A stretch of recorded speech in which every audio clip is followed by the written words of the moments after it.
Present ధనుష్‌కి అదేవిధంగా నయనతారకి గత కొద్ది రోజులుగా ఒక మూవీకి సంబంధించి ఒక చిన్న గ్లింప్స్ కోసం ఆయన అడిగంగా 10,00,00,000 ఆయన అడిగారు.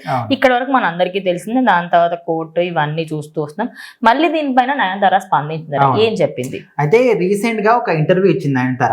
ఆ ఇంటర్వ్యూలో మాట్లాడుతూ ధనుష్ టాపిక్ వచ్చినప్పుడు ఈ విషయం అయితే చెప్పింది. ధనుష్ నేను ఒక స్నేహితుడు అనుకున్నా, పక్కలో ఉండి పాములాగా నన్ను మోసం చేశాడు. ఎంతో నమ్మి నేను స్నేహితులకు అనుకుంటే తను మాత్రం ఆ విధంగా అనుకోకుండా నన్ను ఒక శత్రువులా చూసి నన్ను మోసం చేసిండు, నమ్మించి మోసం చేసిండు అనే విధంగా చెప్పింది.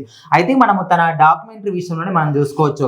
నానున్ రౌడీ దాన్ ఈ మూవీ నుంచి ఒక 4 లైన్ల మ్యూజిక్, అదే విధంగా ఒక 3-4 సెకండ్ల క్లిప్స్ వాడుకుంటాను. అవి మాత్రం నా లైఫ్ లో జరిగినటువంటి ఈ డాక్యుమెంటరీకి చాలా ఇంపార్టెంట్ థింగ్స్ అవి. ఎందుకంటే ఆ సినిమా ఎంత ఇంపార్టెంటో, సో ఆ మూవీకి సంబంధించిన క్లిప్స్ చూపించడం కూడా ఈ డాక్యుమెంట్ లో అంత ఇంపార్టెంట్ కాబట్టి నేను అడుగుతున్నాను.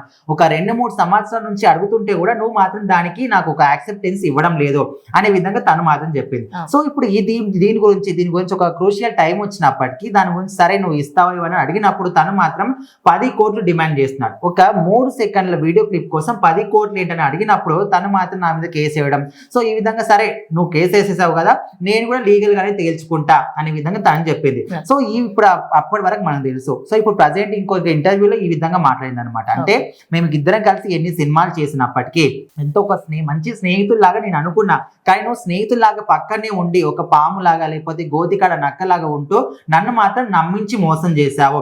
నేను ఇంత స్థాయికి వచ్చానంటే దీని వెనుకాల ఎంత కష్టం ఉంటుందో నాకు తెలుసు. ఇప్పుడు చాలా మంది ఎందుకు నిన్నే ఒక ఉదాహరణ తీసుకుంటే మీ మామయ్య కానీ నీ సోదరుడు కానీ ఒక సపోర్ట్ తో నువ్వు ఈ స్థాయికి ఎదిగినావు. కానీ నేను అట్లా కాకుండా ఒక మధ్యతరగతి కుటుంబం నుంచి వచ్చి అసలు ఆ స్థాయి నుంచి ఈ స్థాయికి ఎట్లా వచ్చాను, ఎన్ని అవమానాలు ఎన్ని కష్టాలు ఎదుర్కొంటే ఈ స్థాయికి వస్తాను నేను. అండ్ అసలు ఒక సక్సెస్ వచ్చిందంటే దాని వెనుకాల ఉన్న ఎన్నో కష్టాలు, దాని విలువ నాకు తెలుసు.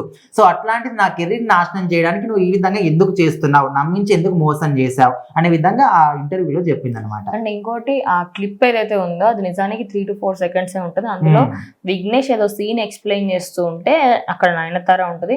సో వాళ్ళిద్దరికి సంబంధించి కన్వర్జేషన్ నడిచింది. అంటే ఫస్ట్ టైం వాళ్ళు సెట్స్లలో కలిసినప్పుడు వాళ్ళ ప్రేమ చిగురించిన ప్లేస్ కాబట్టి వాళ్ళిద్దరికి ఆ మూమెంట్ లో ఇష్టం పెరిగిందని దాని తర్వాత వాళ్ళ రిలేషన్ ని కంటిన్యూ చేశారు.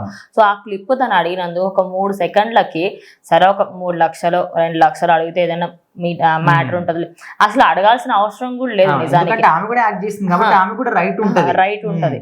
కానీ అట్లా కాకుండా ఆయన 10 కోట్లు అడిగేసరికి అంటే ఇంత దీనస్థితిలో ఉన్నాడా ధనుష్ అనే విధంగా అప్పటి నుంచి నెగిటివిటీ అయితే హోల్ సోషల్ మీడియా అందరూ కూడా ఏమనుకుంటున్నారంటే ఆ ఒక్క క్లిప్పే అవసరం అని అనుకుంటున్నారు. కానీ ఆ ఒక్క క్లిప్పే తన జీవితంలో ఎంత క్రూషియల్ పాయింట్, చాలా ఇంపార్టెంట్ పాయింట్. ఎందుకంటే ఒక వ్యక్తితో జీవితాన్ని షేర్ చేసుకోవడానికి ఏదైతే పాయింట్ ఉందో ఆ పాయింట్ ఖచ్చితంగా చూపించాలి. ఇప్పుడు ఎవరి డాక్యుమెంటరీ అయినా వాళ్ళ జీవితంలో పెళ్లి అనేది ఒక అద్భుతమైన ఘట్టం. అది కూడా ఇష్టమైన వ్యక్తిని చేసుకున్నారు. ఆ వ్యక్తి ఆ ఇష్టం ఎక్కడి నుంచి స్టార్ట్ అయిందంటే ఈ స్క్రిప్ట్ విషయం.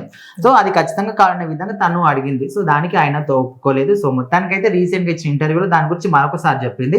సో అది ఇప్పుడు సోషల్ మీడియాలో వైరల్ చేస్తున్నారు.